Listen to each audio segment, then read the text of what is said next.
Welcome to another edition of Talking Politics with Dr. Aziken. In this edition of the program, we'll be taking a view at what happened on February 25, 2023 in Nigeria during the presidential and national assembly elections, especially as it affects the presidency, which is now a subject of litigation. Two major parties, those that came second and third, that is the People's Democratic Party and the Labour Party, and their candidates, former Vice President Atiku Abubakar and Peter Obi, are already in court and have assembled a team of very senior lawyers, with most of them senior advocates of Nigeria, battling the presidential candidate, now President-elect of the All Progressives Congress, Asiwaju Bola Ahmed Tinubu. Today, on our program, which we do in conjunction with Newspop NG, one of the fastest growing YouTube channels in Nigeria and worldwide, I, your host, Dr. Aziken, the publisher of the Eagle Online, which operates at www.theeagleonline.com.ng, will be having and hosting a veteran political journalist in Nigeria.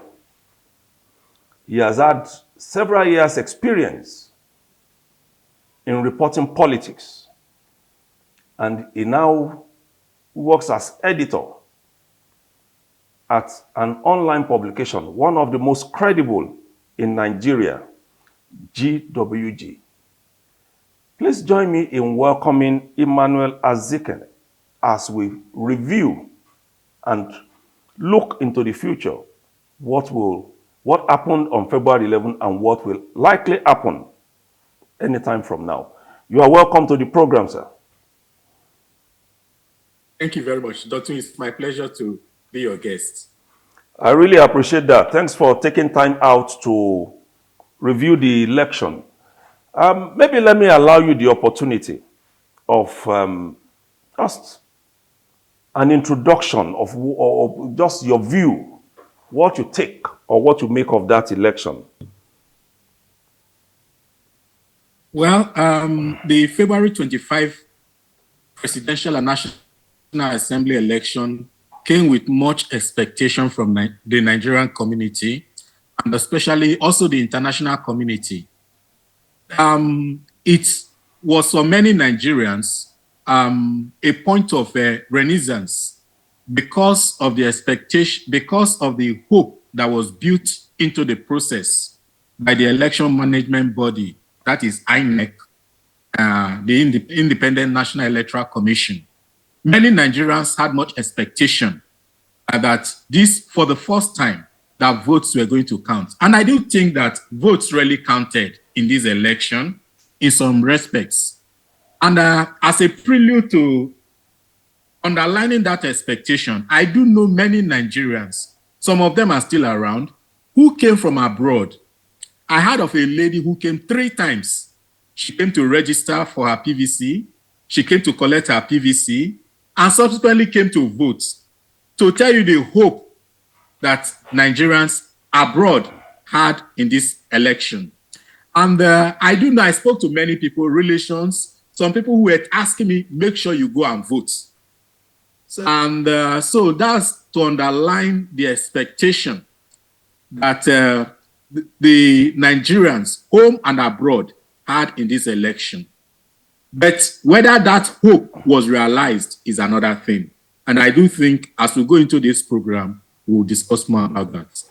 Yes, as a participant in the process, even as a newsman, do you feel that hope you spoke about was actually met in terms of the performance of INEC? You know, before the election, we had this hope that with the beavers and the promise of immediate uploading onto the IREV, that things were going to... Are you satisfied as somebody who followed that process and who took part in it?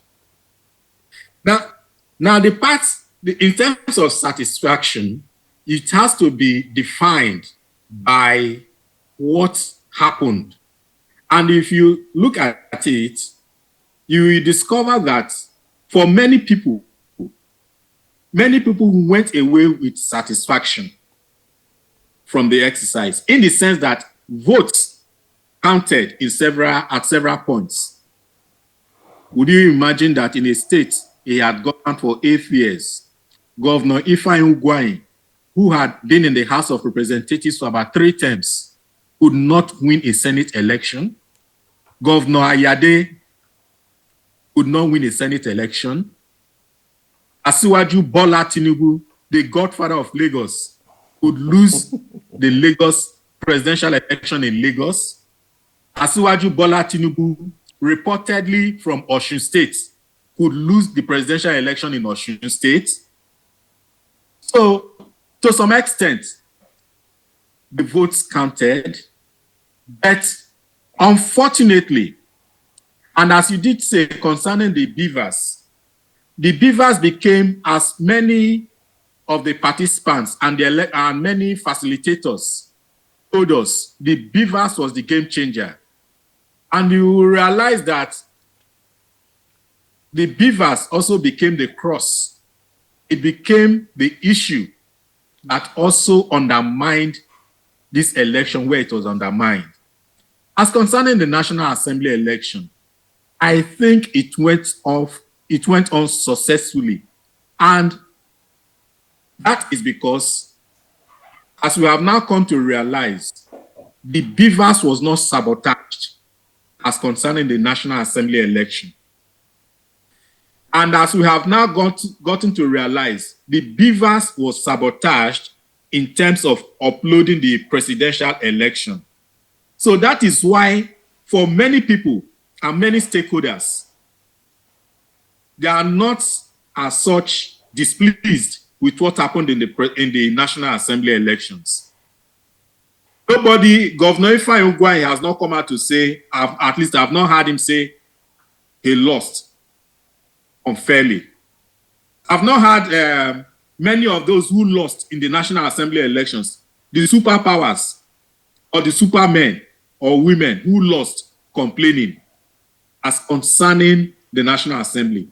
The only point of discord for most is the presidential election.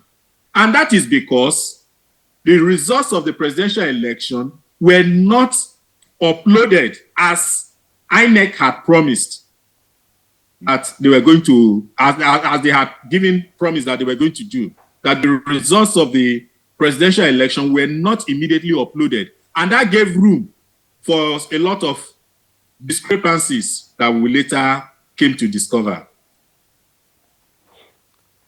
Now, 2 candidates are in court. And the usual fear about disputes in Nigeria is the length of time it takes to resolve them. Yeah. We've seen situations where sitting governors were taken out of office and replaced. What will be your expectations on this? It's unfortunately, the Nigerian electoral system is now being defined by the judiciary. The decisions of the electorate are now being defined by the judiciary, which I think is a very, very unfair process.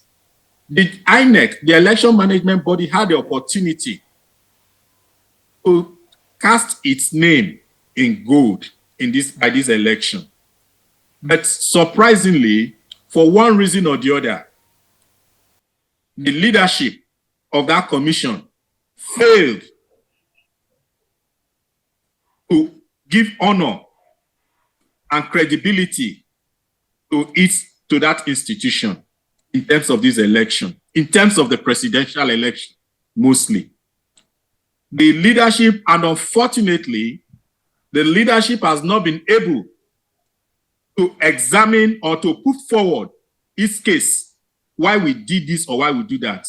There's a sense of arrogance we see in the leadership of the commission, not coming to explain. In fact, there are now constitutional issues as to the declaration of a winner, taking into consideration the provision of the Constitution that says that the winner of the presidential election shall win into third, shall get 25% into third of the state and Abuja. So that is an issue that has not been well interrogated. The rush with which, as a journalist, I'm hearing things with which Professor Yakubu went on that Wednesday to declare an election in the night speaks much of intrigues that need to be explained. So, from my perception, I think INEC has much more explanation to do. And unfortunately, taking all these things to the judiciary to explain, the INEC lost. You know, in 2015, when Professor Jega conducted the election, there was not much disputation. People came. Even where there were disputes, there were minimum court cases. But this is, now you have a presidential election. 3 people are claiming victory. Normally, you have 2 persons claiming victory. But in this case, you have 3 persons claiming victory. And which is ironical. We don't know which one is saying Namimuna. So it's unfortunate. But my fear is that, unlike we have seen situations, the elections are contests of ideas, passions and emotions going to it.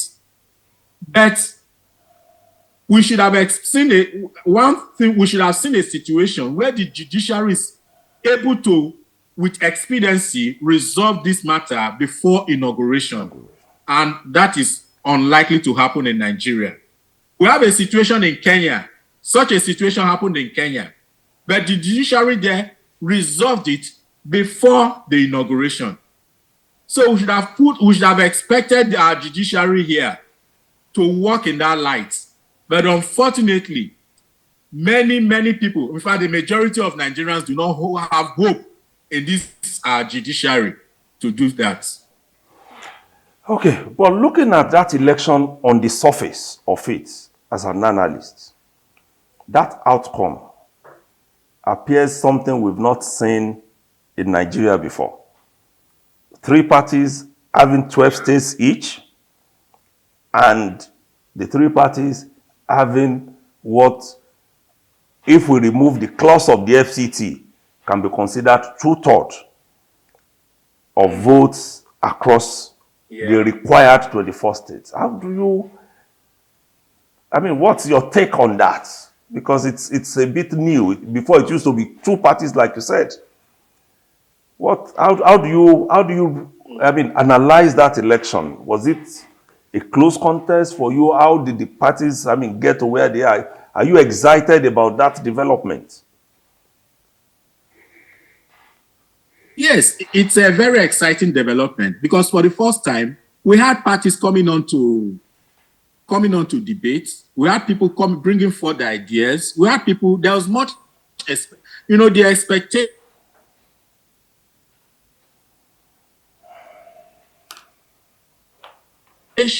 And there is no doubt about it.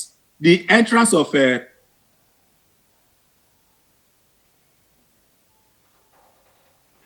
Peter Obi changed the dynamics as concerning this contest. There were tensions. Some people brought religious contentions into it. Some people brought ethnic contentions into it. But what I'm happy with is that, like I saw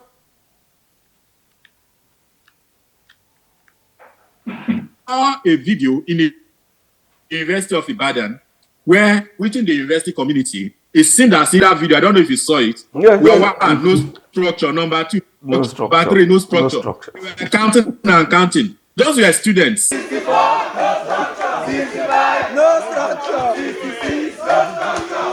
67, no structure. 68, so I could see that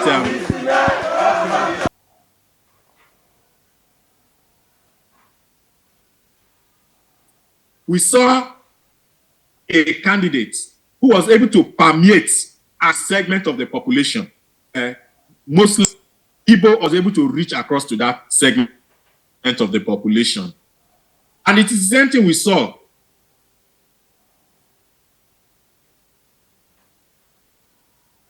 Though not as dramatic in parts of the north, because I live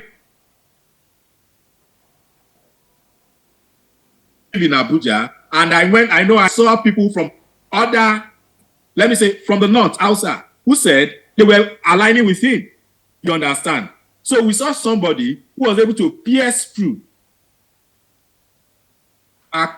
especially to a significant segment of the voting population. So that was like the game changer.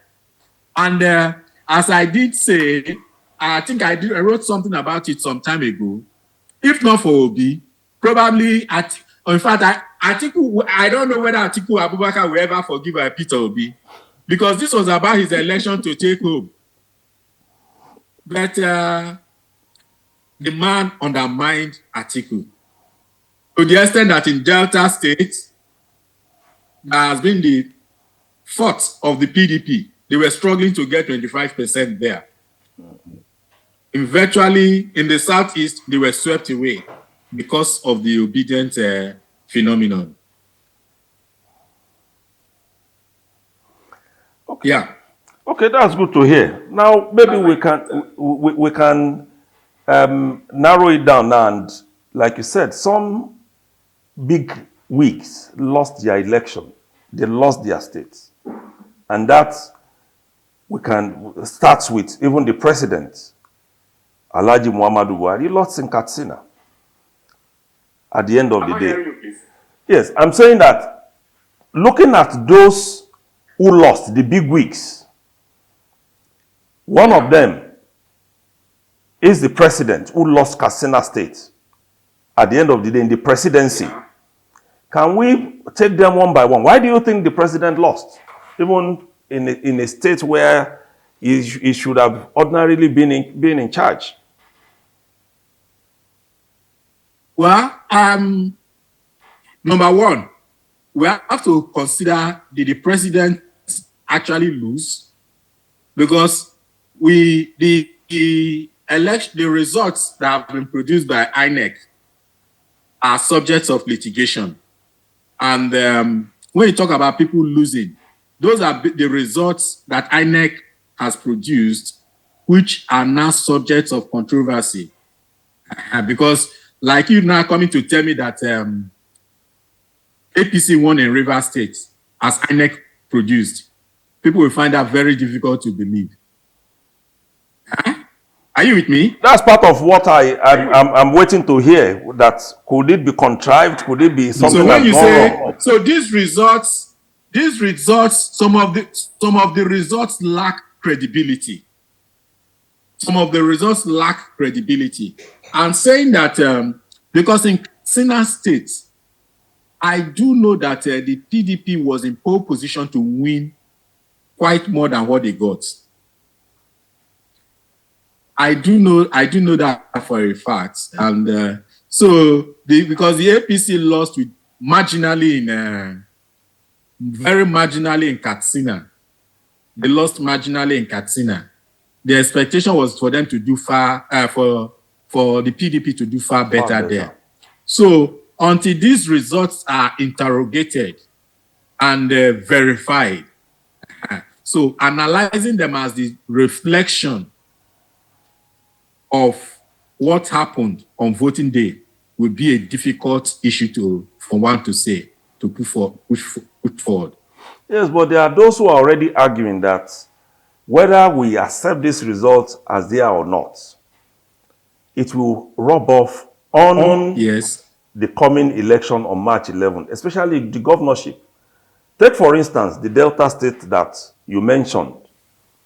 The opposition party, which is the party in power is the PDP, People's Democratic Party.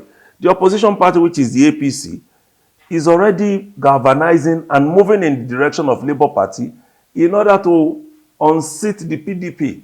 I mean, maybe narrowing it down to... I don't understand you.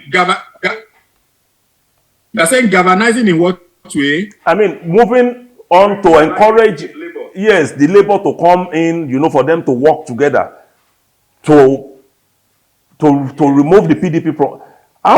Let's narrow it down to Delta State now, as an example. Do you think that is likely going to affect the ambition of the governorship candidate, who is the Speaker of the State House of Assembly now? That is Right Honorable Sheriff Oboweri. Do you think that is likely going to happen?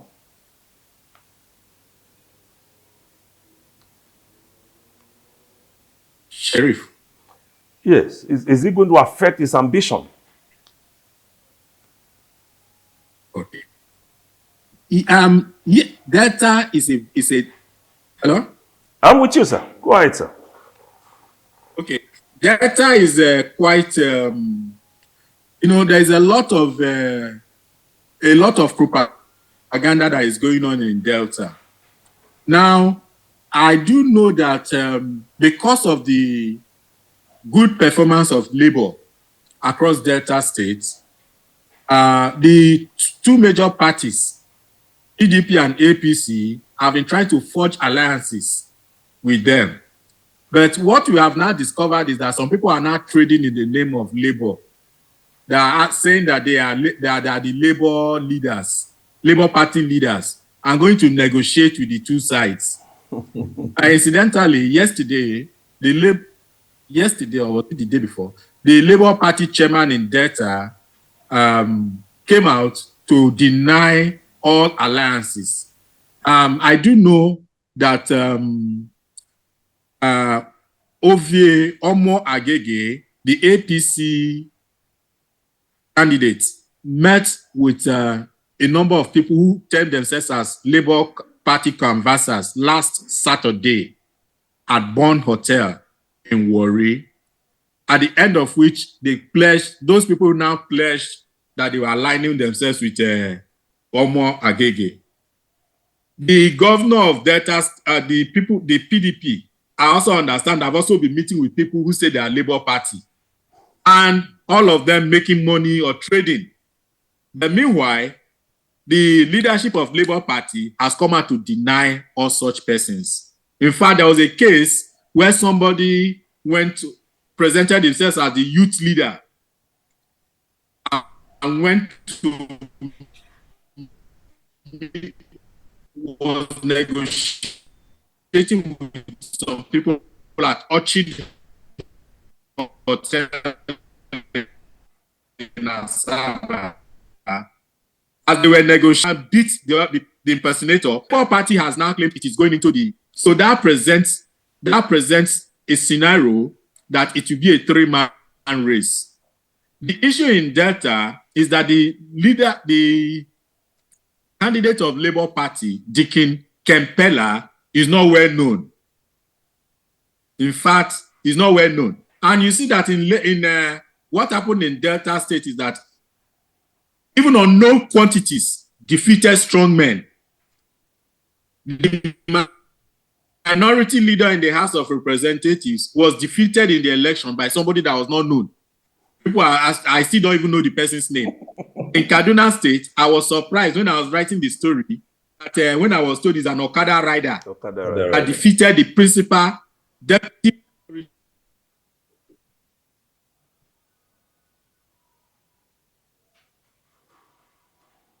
leader. And when they told me I had to check, I was made to cross-check, and I wrote it with a sense of, you understand. So what happened to ask ourselves, and what we are going to look at, is if the enthusiasm with which the obedience entered into the last presidential election, if they are going to carry the same into this weekend election.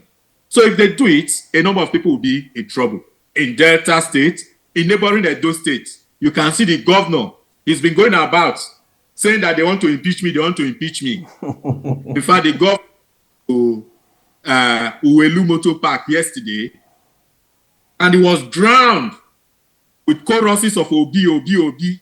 And they had to leave the market. So you see, all sorts of, so if you will see that kind of enthusiasm, that people are still shouting Obi, Obi, if that enters into this governorship election, then a number of people will be in danger. In Delta, in Edo, and a number of states.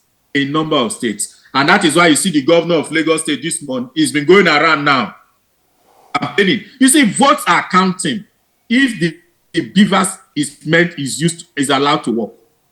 The only thing is that the beavers technically didn't work in the presidential election.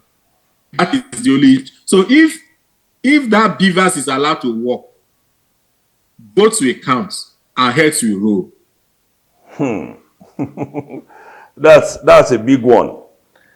So if, on a last note, if you are going to, there are about 5 states where there won't be election this Saturday, and then Abuja. So that leaves us with about 30 states. What do you think will happen among those 3 parties? So where there won't be governorship election. Where there won't be governorship, yes. There will be state houses of election. Yes.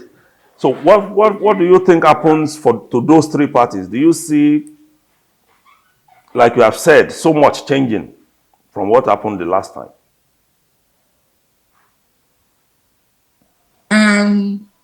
I fear in Imo, in Edo, that the labor current could undermine the stability of the ruling governors there.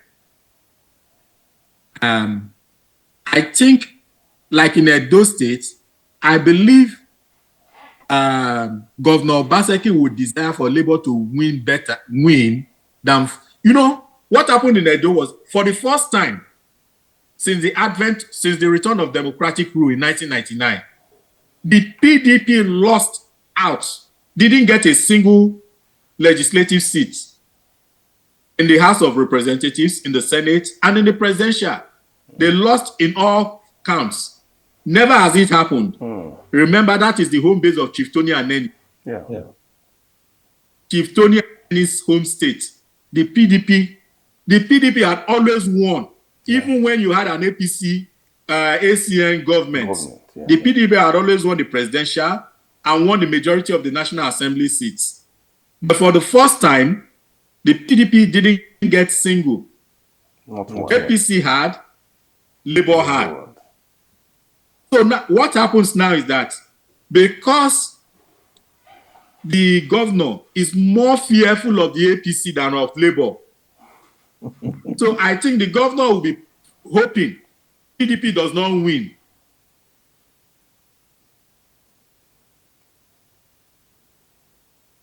Let it be Labour that wins instead of Adams Oshomole's Labour, APC. They want to impeach me. But just spoke with, told me that Senate riot, when no man pursue it. So that is the situation. In Imo State, you can also have that kind of current because Labour is very strong. The passion that goes into Peter Obi, but I don't see much of that in Kogi, where the APC, you have a firm man there in Yaya Bello, and in Ondo and Ekiti. I think those I don't see much of I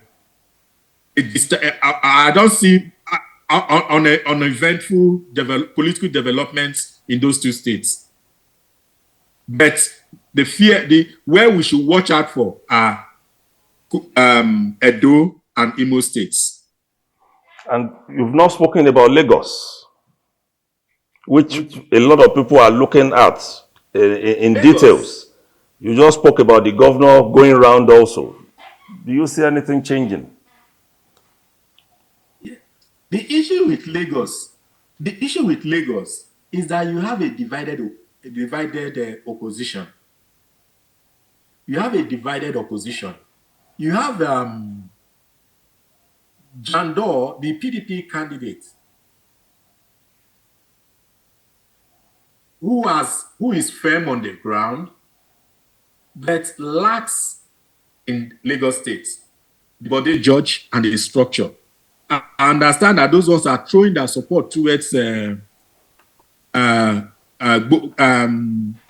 Road Vivo. Gbadebo Road Vivo. So, and Gbadebo Road Vivo has now galvanized the emotion of the labor, the obedient movement. He's now tapping into it, and it has now become a phenomenon. And you also understand that now there's no question about it. Ethnic considerations may influence, and that one plays to some advantage for the Labour candidate in Lagos. That's Gbadebo. He has a mother who is Igbo. He has a wife who is Igbo. So for the first time, the Igbo people may say, we have our own there. So that may drain, as it did the last time, support away from PDP towards Labour, besides the OB factor. So I just pity for Jandor. He has fought a long fight. But whether he can tap into point of victory at this point in time is now a question in dispute, because of the division and because of the emergence of the Labour Party as a major contender for the seat. But either way, it will be a difficult task for a divided opposition to unseat a united APC in Lagos. Let me thank you so very much, our guests and editor of GWG, Mr. Emmanuel Aziken. It's been nice having you on this program, and we hope you'll be back with us to review what will have happened this coming weekend. Thank you so much again for honoring us with your presence here, and it's been quite enlightening. Thank you, sir. So viewers... Okay, my pleasure, sir. God bless. Amen. Viewers, there you have it again. He has spoken, and you have the opportunity of contributing to what he has said, either through a 2-minute video or an email of not more than 500 words sent to dotsunoladipo@theeagleonline.com.ng. dotsunoladipo@theeagleonline.com.ng. On this program, Talking Politics with Dotun Oladipo, which we host in conjunction with Newspop NG, we wish Nigerians a very peaceful electoral process and a free, fair, and successful one. Catch you on our next edition. Bye.